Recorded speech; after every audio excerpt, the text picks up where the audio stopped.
Welcome to Kenton's videos. Enjoy the video. You start by ensuring access. Make sure you can at least view the Google Sheet. Once opened, press Ctrl+F or CMD+F to find simple terms quickly. If your data is structured, switch to Filter Views or the Explore panel to limit scope before deeper searching. This first step gets you immediate hits. It also reveals whether you need formulas or app scripts next.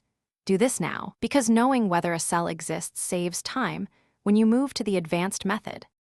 Once you see basic results, choose Query for SQL-like filtering, enter equals query range, select asterisk where call 1 contains term, 0, and adjust columns.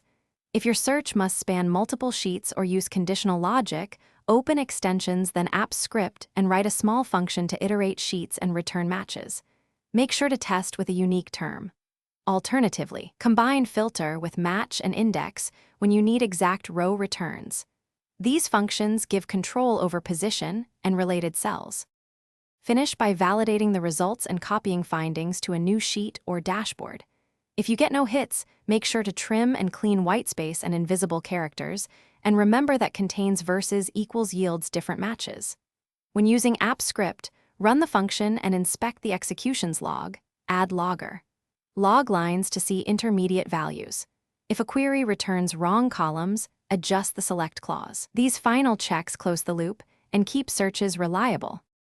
Thanks for watching. Consider subscribing if we helped you.